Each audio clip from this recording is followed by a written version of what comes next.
Alright folks, Glock 17, Generation 5. You're not going to believe this, but it is the truth, the God's honest truth. 1,000 round video update already.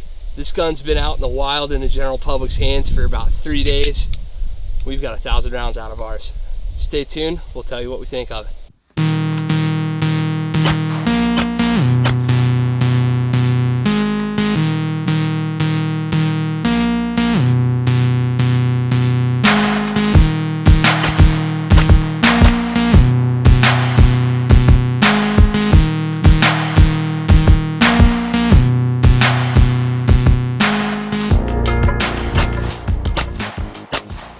How we doing, everybody? Kent Hauer, Green Mountain Defense here, out on another beautiful day. Happy Labor Day.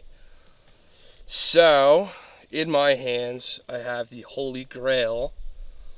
You knew what it was because you clicked on the title.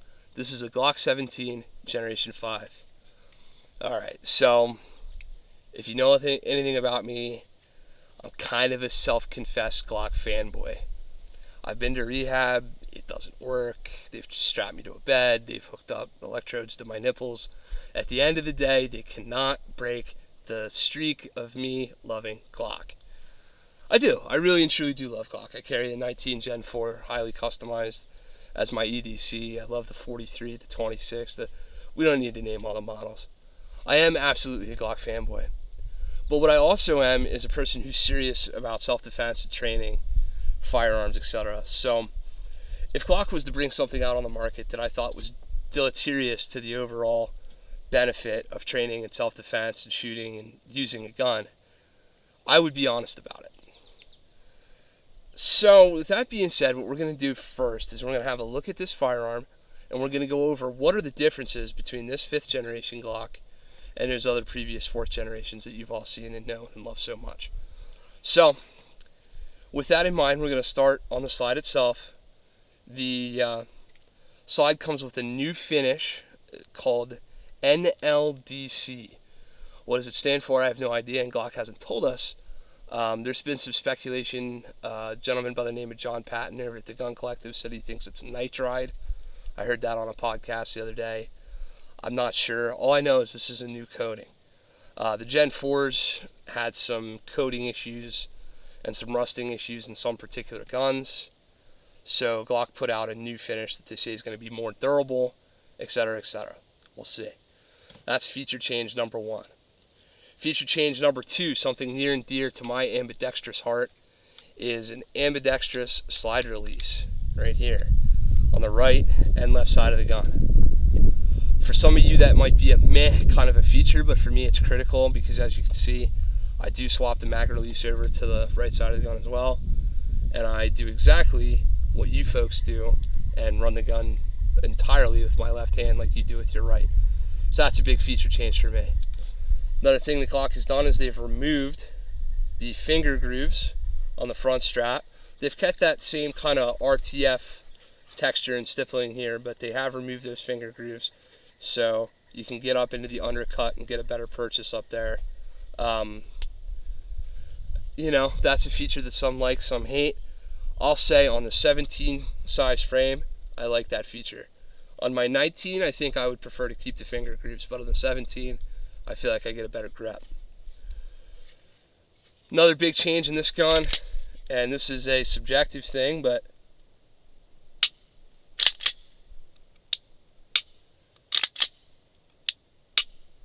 what you're not hearing there is that spongy echo in the Glock Trigger. The trigger in this gun is different. It is significantly improved, at least for me, from a factory out-of-the-box gun. This gun's got exactly 86 rounds out of it as I sit here and do this, so I think that's a way better out-of-the-box trigger than what they were coming with. It reminds me of a Glock 43 standard stock trigger. Moving around the gun, another change that they've gone to is they've gone back to a 2-pin system instead of the 3rd pin on the 4th gen guns. Another kind of prelude to the Glock 43, or a throwback, if you will, reference point, whatever. Another change is the flared Magwell with the cutout here to be able to rip the 17 mag out. Let's see, where are the actual, yeah, Here's a Glock 17 mag with the new orange follower. And as you can see, there's that little groove so you can get your finger in and really rip out a magazine if you must. Also, the gun comes with a flared Magwell. It's not a super aggressive flare, but it does aid in mag insertion. So, the gun also comes with a flared Magwell. As far as internals go, you'll see that this gun follows the same Glock disassembly protocol, if I can do it the correct way.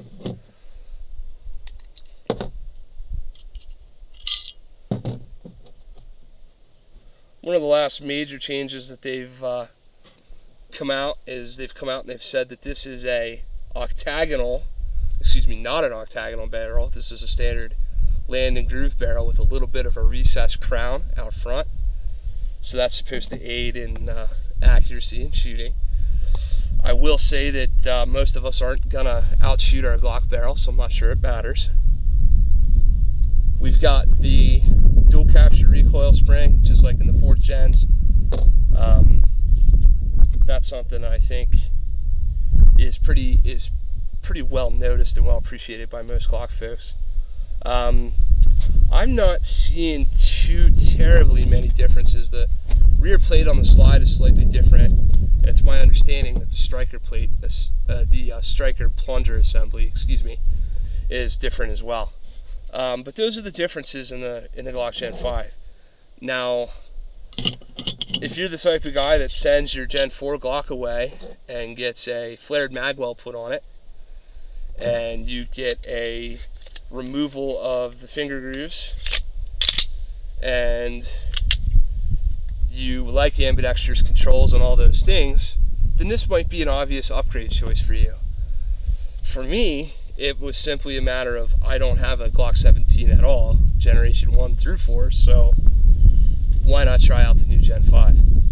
One of the biggest things that Glock is making a claim on this gun is that they're saying that it sets a new standard for manufacturing materials and reliability. Glock has always been the perfect polymer handgun, and they're really coming out and making a claim on this gun that this is the new gold standard. Supposedly, this gun is supposed to have a 30,000 round service life without a malfunction.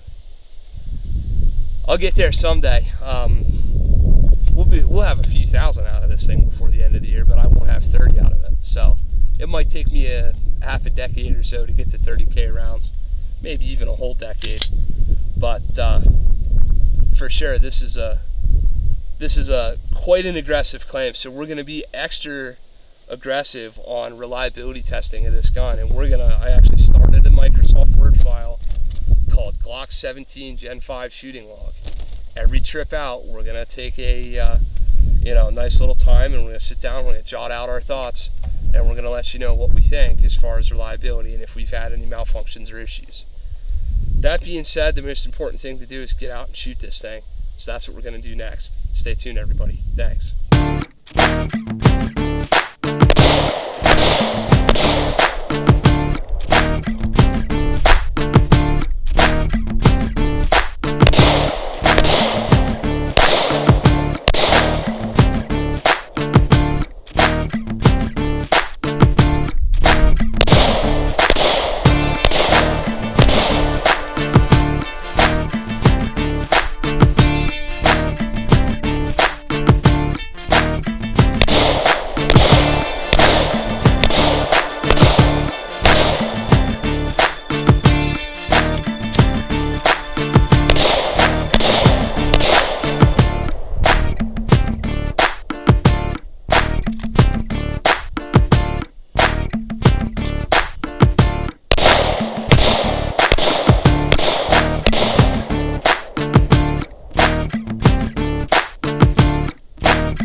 Alright, so we're at 511 rounds. Kind of want to let you see what the internals of this bad boy looks like at that particular mark in time. Still see that Glock Cosmoline coming off of it. That is not rust, that is lubricant. And I really broke this gun down to check out Sophie's Malfunction Round. And what you can see here is that this round is obviously not crimped correctly, because it will not even headspace in the chamber. Whereas any random fresh round I pull out will headspace in the chamber. So, bad crimp on a Federal bulk round, non-related to Sophie or grip issues or anything else. Just a bad crimp on that round, and it will not headspace.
Okay guys, so we're up around the 800 mark right now. We got 760 some rounds through this Glock 17 Gen 5. What I'm going to do now is I'm going to shoot it from some unorthodox shooting positions. We're going to put 5 mags, so that's 85 rounds through it, either one-handed or off-axis or whatever, just to see if we can get a weird malfunction. So first thing I'm going to do is shoot it kind of limp wristy.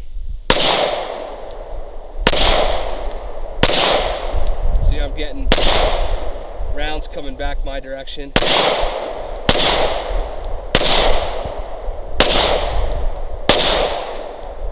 Going down my shirt, burning the hell out of me.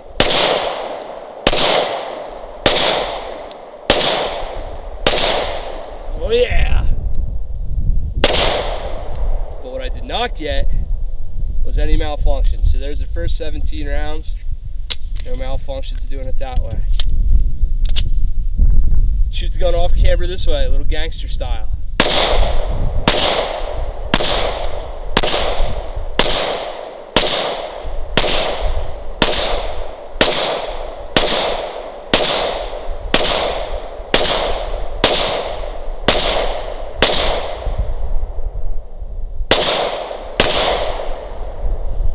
malfunctions that way either.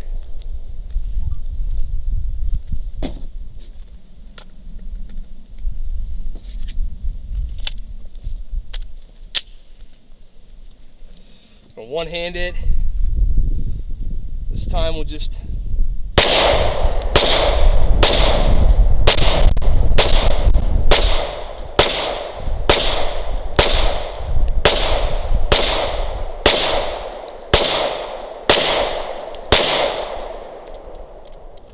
oh, no malfunctions there.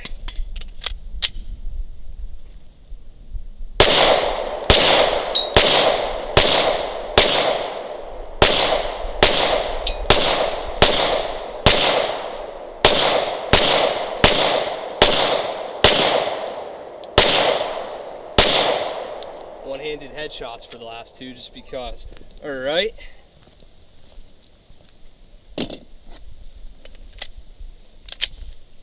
I have no idea if I can even actually shoot this gun like this, but we're going to give it a try. Straight upside down.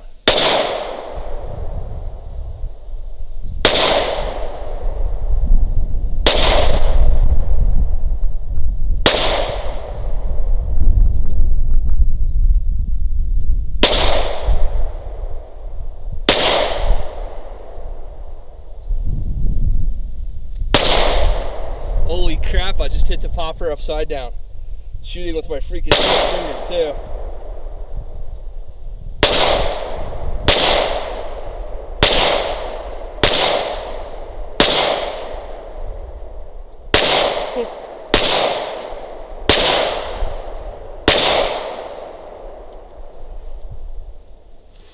I can't even force this thing to fail. Good for you, Glock. Good for you.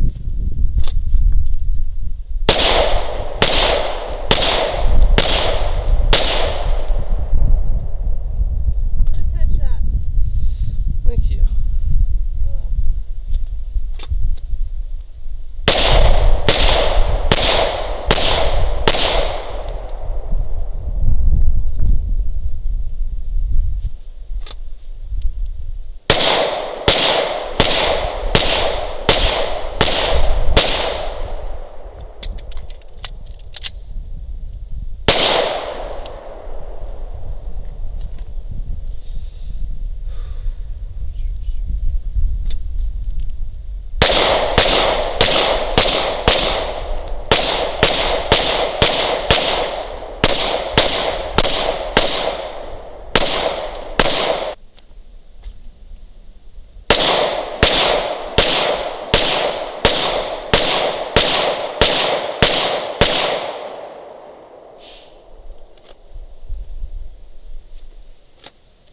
Whoa, that's a problem.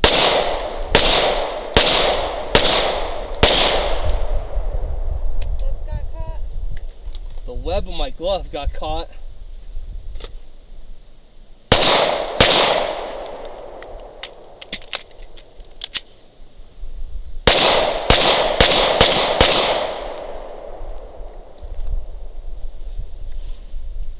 As I was bringing the pistol up, the web of my glove got caught in the back strap. Ooh.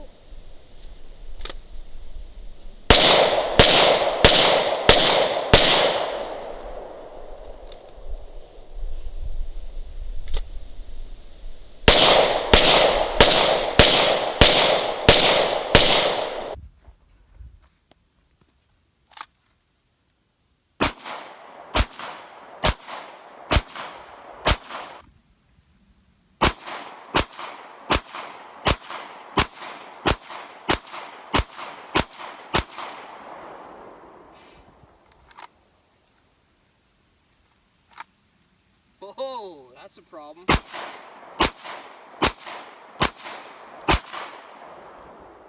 Gloves got caught. The web of my glove got caught.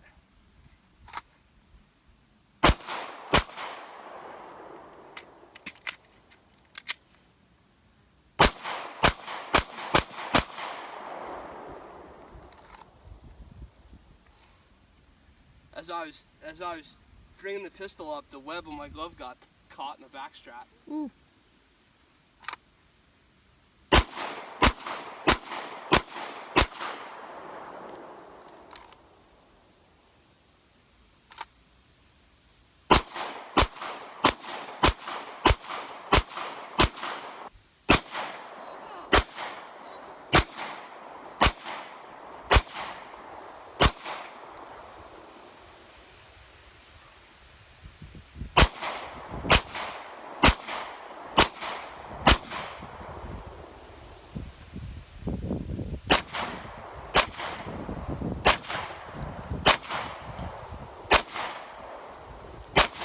Okay, so 1,000 rounds down the pipe. Glock 17 Generation 5. What do we think? We had exactly, and there is on camera, one malfunction with this little guy. This is from Federal Bulk Pack, 115 grain. And he's got some problems in his life. Mainly the fact that I think his friends at Federal didn't put any kind of a crimp on him at all, because he would not pass the plunk test. This guy would not even chamber. Other than that, 1,000 rounds of flawless operation from both Sophie and myself. You saw in the footage there, I inverted the gun upside down, right side up, shot it like this with my pinkies. I did all kinds of craziness to try to get this firearm to malfunction. It would not do so. I swapped out the sights on this gun. I've got a nice set of Trigicon HDs, which is what I leave on my guns now, unless I'm shooting a red dot. I will say that we shot at distances from 7 yards to 40 yards today. Sights are doing great. This Glock is very accurate. Can I tell you the difference between the marksman barrel in this Glock and the non-marksman barrel, the octagonal barrel in my Gen 4s? No, I honestly cannot. And for that matter, my Gen 4 19 that I'm currently carrying is a Suarez custom slide gun anyway, so that's got some other, Suarez barrel in it. And I've shot aftermarket barrels, Lone Wolf, etc., etc. There is a moderate amount of difference for me, but shot for shot, round for round, most of us, 99% of us, me at my very best, I can tell a little bit of a difference, but most of the time you're not going to know a difference in the accuracy barrel to barrel. Without the finger grooves, I don't have my fingers and knuckles and all that are not as tore up, so that is a nice add-on feature. This gun recoils barely at all with that dual capture recoil spring, so that's good.